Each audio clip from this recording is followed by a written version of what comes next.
కేంద్ర కేబినెట్ కీలక నిర్ణయాలు తీసుకుంది. కొలోనియల్ రైల్వే జోన్ను విశాఖపట్నం రైల్వే జోన్గా పేరు మార్చేసింది. స్కిల్ ఇండియా ప్రోగ్రాం కోసం 8,800 కోట్లు కేటాయించింది. సబ్కా సాత్ సబ్కా వికాస్లో భాగంగా నేషనల్ సఫాయి కర్మచారి కమిషన్ను 3 ఏళ్లు పొడిగించింది. ఇందుకోసం 50.91 కోట్లు కేటాయించింది. సౌత్ కోస్ట్ రైల్వే జోన్ ఏర్పాటు చేస్తూ నిర్ణయం తీసుకుంది.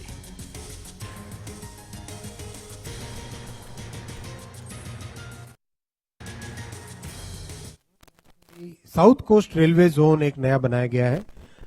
इसका पोस्ट फैक्टो अप्रूवल आज कैबिनेट ने दिया।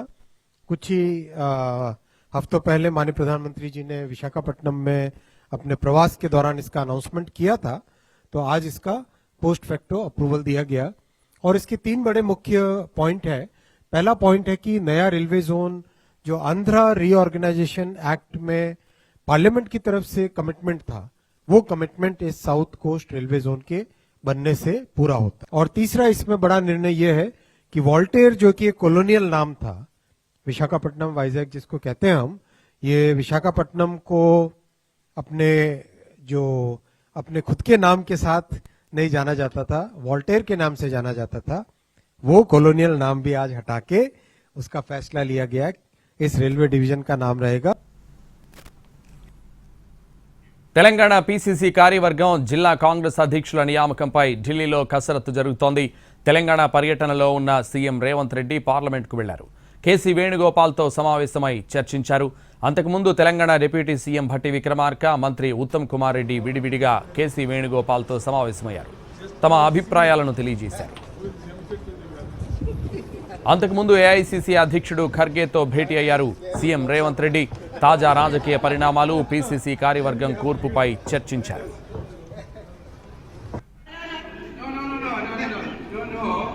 ఢిల్లీలో సీఎం రేవంత్ రెడ్డి కీలక వ్యాఖ్యలు చేశారు.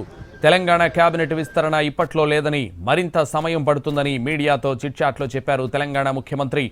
మంత్రివర్గంలో ఎవరెవరు ఉండాలో హైకమాండ్దే నిర్ణయమని అన్నారు ఆయన.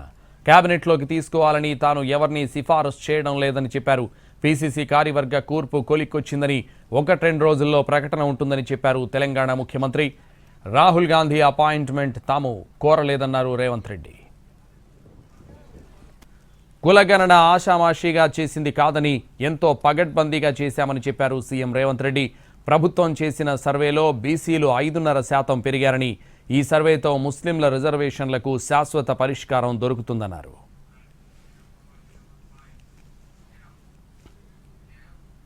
పరిశ్రమలు, ఐటీ కంపెనీలు హైదరాబాద్కే పరిమితం కాకుండా టైర్ మరిన్ని నగరాలకు విస్తరించాలన్నది ప్రభుత్వ ఉద్దేశమన్నారు మంత్రి శ్రీధర్ బాబు. 2016 నుంచి 4,500 కోట్లు ఐటీ పరిశ్రమలకు ప్రభుత్వ సబ్సిడీల బకాయిలు పెండింగ్లో ఉన్నాయని, ఒక్కొక్కటిగా ప్రభుత్వం చెల్లిస్తూ వస్తుందని తెలిపారు. పరిశ్రమలకు కేటాయించిన భూముల అన్యాక్రాంతంపై కమిటీ నివేదిక వచ్చాక చర్యలు తీసుకుంటామన్నారు మంత్రి శ్రీధర్ బాబు.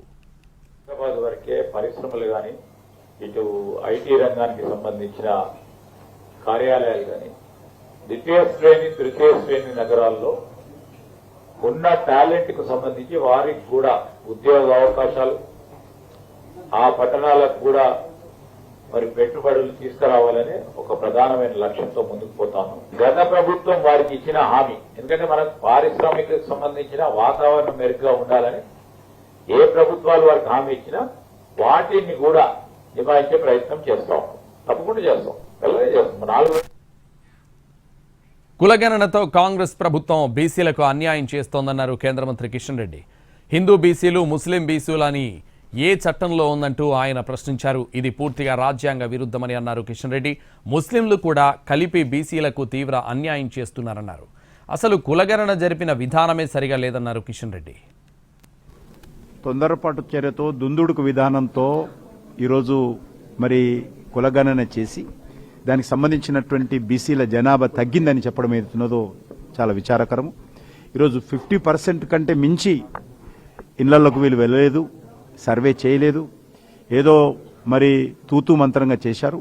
దీనిపైన అనేక బీసీ సంఘాలు కానీ చాలా అసంతృప్తి వ్యక్తం చేస్తూ ఉన్నాయి. నాకు ఆశ్చర్యం వేస్తూ ఉంది. ఒక కొత్త పాలసీ వీళ్ళు పెట్టారు, ముస్లిం బీసీసు, హిందూ బీసీసు. ఇది ఎక్కడ లేదు. ఈరోజు తెలంగాణలోనే రాహుల్ గాంధీ నేతృత్వంలో హిందూ బీసీ అట, ముస్లిం బీసీ అట.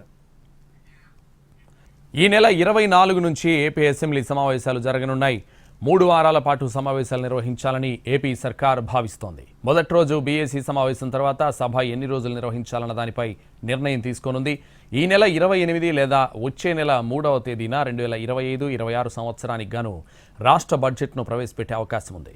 ఇక అసెంబ్లీ సమావేశాలకు మంత్రులు పూర్తి స్థాయి సమాచారంతో రావాలని ఆదేశించింది ప్రభుత్వం.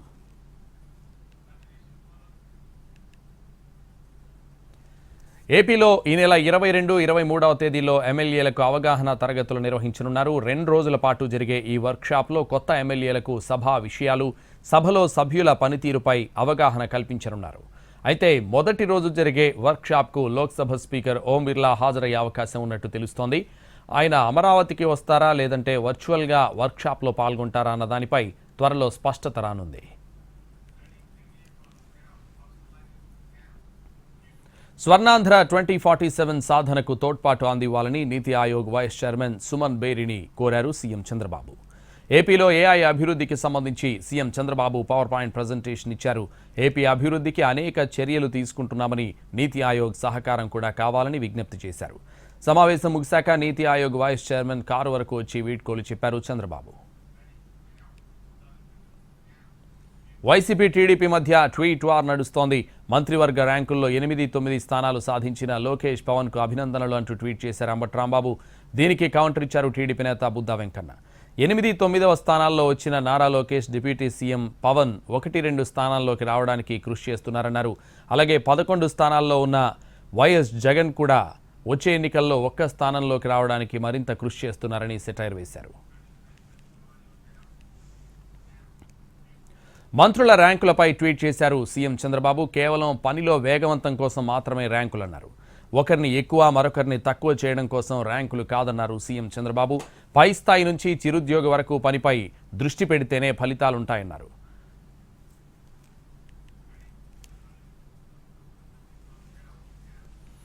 వైఎస్ జగన్ వ్యాఖ్యలకు కౌంటర్ ఇచ్చారు మంత్రి నిమ్మల రామానాయుడు. విధ్వంసకారుడే విధ్వంసం గురించి మాట్లాడుతుంటే విడ్డూరంగా ఉందనే ఎద్దేవా చేశారు. జగన్ నిర్వాకంతో పోలవరం ప్రాజెక్టుతో పాటు రాష్ట్ర అభివృద్ధి పాతాళానికి పడిపోయిందని విమర్శించారు. దొంగలు అక్కడే గప్చిప్ అనేటువంటి విధంగా జగన్మోహన్ రెడ్డి పాలనలో ఎక్కడ పనులు అక్కడే బంద్ అనేటువంటి పరిస్థితి. ఎందుకంటే ఆ రోజు మనం చూసాం ఎక్కడ కూడా రోడ్లు కానీ, డ్రైన్స్ కానీ, త్రాగునీరు కానీ ఇట్లా ఏ విధమైనటువంటి మౌలికమైన వసతులు లేక ప్రజలు ఎంత కష్టాలు పడ్డారో, అంత అష్టకష్టాలు పడ్డారో మనందరం కూడా చూసినటువంటి పరిస్థితి. నిన్న జగన్మోహన్ రెడ్డి మాట్లాడుతూ బటన్ నొక్కడం బ్రహ్మాండం అంటూ ఉన్నాడు. మరి నువ్వు నొక్కినటువంటి ఆ బటన్ డబ్బులు ఎవరివి, ఎవరికి నొక్కుతున్నావు? అప్పులు తెచ్చావు, అడ్డదారులు తొక్కావు. నిజంగా బటన్ నొక్కడమే బ్రహ్మాండం అయితే మరి నీకు ప్రజలు ఎందుకు బ్రహ్మరథం పట్టలేదు? జగన్పై విమర్శలు చేసే కూటమి నేతలు ఆయన వేసిన ప్రశ్నలకు సమాధానం ఎందుకు చెప్పరని ప్రశ్నించారు వైసీపీ నేత అంబటి. రాష్ట్రాన్ని జగన్ అప్పులమయం చేశారన్న టీడీపీ నేతలు ఏడాదిలో 1,00,000 కోట్ల అప్పులు చేశారంటూ ఫైర్ అయ్యారు. బటన్ నొక్కి డబ్బులు ఇస్తున్నారని విమర్శించిన చంద్రబాబు ఇప్పుడు ఎందుకు పేదలకు డబ్బులు ఇవ్వలేకపోతున్నారని ప్రశ్నించారు. 2,73,00,000 జగన్మోహన్ రెడ్డి గారు సంక్షేమానికి బటన్ నొక్కి డైరెక్ట్గా వారి అకౌంట్లోకి వేశాం. దేర్ ఇస్ నో ఫిల్ఫరేజ్, ఎక్కడా కూడా అవినీతి లేదు. చిత్రం ఏంటంటే జగన్మోహన్ రెడ్డి గారు దిగిపోయిన తర్వాత, చంద్రబాబు నాయుడు వచ్చిన తర్వాత 1.45 లక్షలు. వైసీపీ అధినేత జగన్ వ్యాఖ్యలపై ఎక్స్ వేదికగా స్పందించారు మాజీ ఎంపీ విజయసాయిరెడ్డి. వ్యక్తిగత జీవితంలో కూడా విలువలు, విశ్వసనీయత, క్యారెక్టర్ ఉన్నవాణ్ణి కాబట్టే ప్రలోభాలకు లొంగలేదన్నారు. భయం అనేది తనలో లేదని, కాబట్టే రాజ్యసభ పదవిని, పార్టీ పదవుల్ని రాజకీయాలనే వదులుకున్నారని ట్వీట్ చేశారు విజయసాయిరెడ్డి. న్యూస్. కొత్త రేషన్ కార్డుల కోసం దరఖాస్తు చేసుకునే వారికి మరింత సులువైన మార్గం తీసుకొచ్చింది తెలంగాణ ప్రభుత్వం. కొత్త రేషన్ కార్డుల కోసం మీ సేవలో కూడా దరఖాస్తు చేసుకునే వెసులుబాటు కల్పిస్తోంది. రేషన్ కార్డుల్లో మార్పులు చేర్పులకు కూడా అవకాశం కల్పించింది ప్రభుత్వం. కామారెడ్డి జిల్లా ఎల్లారెడ్డి నియోజకవర్గంలో కాంగ్రెస్ నేత సుభాష్ రెడ్డిని సస్పెండ్ చేసింది కాంగ్రెస్ పార్టీ. పార్టీ వ్యతిరేక కార్యకలాపాలకు పాల్పడుతున్నారని సస్పెండ్ చేసింది. ఈ మేరకు తెలంగాణ కాంగ్రెస్ పార్టీ క్రమశిక్షణ సంఘం ఉత్తర్వులు జారీ చేసింది. ఇటీవల ఎమ్మెల్యే మదన్ మోహన్ రావు కాంగ్రెస్పై దుర్భాషలాడారు సుభాష్ రెడ్డి. ఈ విషయంలో ఆయన ఇచ్చిన వివరణ సంతృప్తికరంగా లేదంటూ చర్యలు తీసుకుంది టీపీసీసీ.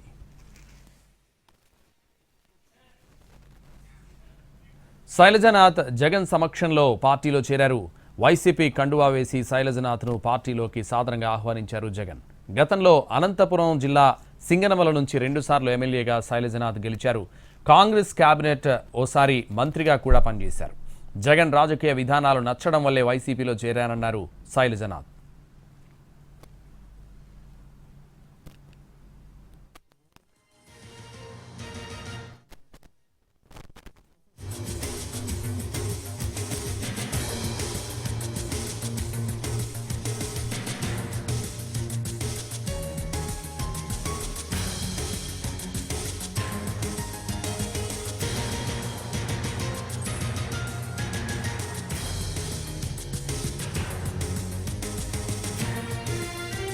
ప్రకాశం జిల్లా ఒంగోలు రూరల్ పోలీసులు 9 గంటల పాటు ప్రశ్నించారు దర్శకుడు రాంగోపాల్ వర్మని. వైసీపీ ప్రభుత్వంలో చంద్రబాబు, పవన్ కళ్యాణ్, నారా లోకేష్ ఫోటోలు మార్ఫింగ్ చేసిన వర్మ ఎక్స్లో పోస్ట్ చేశారు.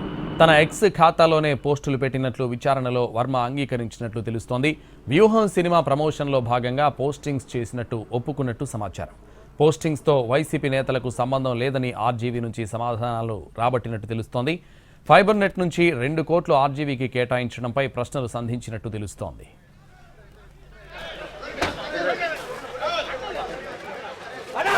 వైసీపీ నేతలతో ఉన్న సంబంధాలపై రాంగోపాల్ వర్మను పోలీసులు ఆరా తీశారు. వైసీపీ నాయకులతో వ్యక్తిగత పరిచయాలు మాత్రమే ఉన్నాయని ఆర్జీవీ సమాధానం ఇచ్చినట్లు సమాచారం.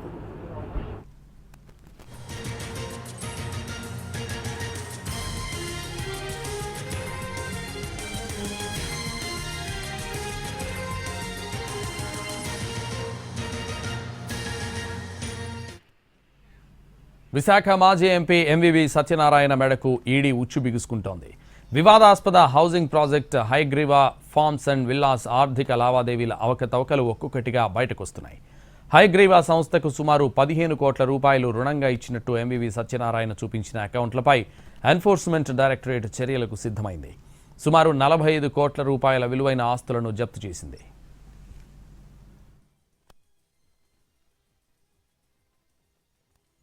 పోలవరం ముంపు ప్రాంతాలను కేంద్ర బృందం సభ్యులు పరిశీలించారు. వరద ముంపును అంచనా వేసేందుకు ఈ బృందం వేలేరుపాడు మండలంలోని రేపాకగొమ్ము, రుద్రంకోట, తాట్కూరు గొమ్ము గ్రామాల్లో పర్యటించి అక్కడి నిర్వాసితులతో ముచ్చటించింది.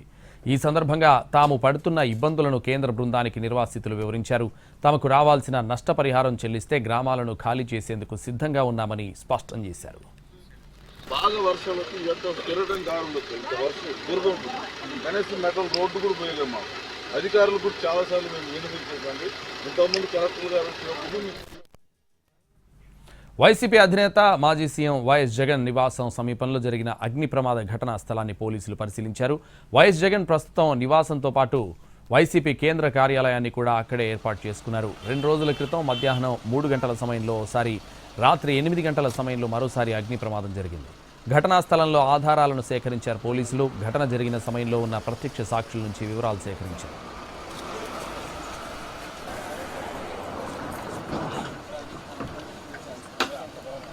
తాడేపల్లిలో వైసీపీ కేంద్ర కార్యాలయం వద్ద జరిగిన అగ్ని ప్రమాద ఘటనపై విచారణ చేపట్టారు పోలీసులు. నిన్న వైసీపీ కార్యాలయం వద్ద అగ్ని ప్రమాదం జరిగిన ప్రాంతానికి వెళ్లారు పోలీసులు. ఘటనా స్థలంలో ఆధారాలు సేకరిస్తున్నారు.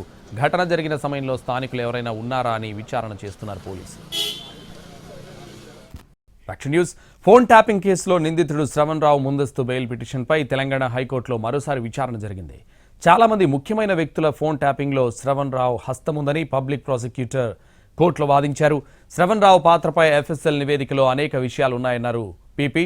శ్రవణ్ రావును నేరస్తుడిగా పరిగణించి ముందస్తు బెయిల్ మంజూరు చేయొద్దని కోర్టుకు తెలిపారు. మరోవైపు ఫోన్ ట్యాపింగ్తో శ్రవణ్ రావుకు సంబంధం లేదన్నారు ఆయన లాయర్. ఇరుపక్షాల వాదనలు విన్న హైకోర్టు తీర్పు రిజర్వ్ చేసింది.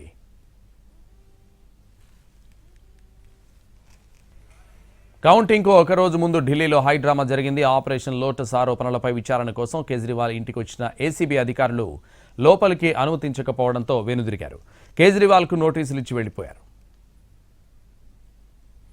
బీజేపీ తమ అభ్యర్థులను కొనేందుకు operation lotus చేపడుతోందని Aam Aadmi party అధినేత కేజ్రీవాల్ ఆరోపించారు.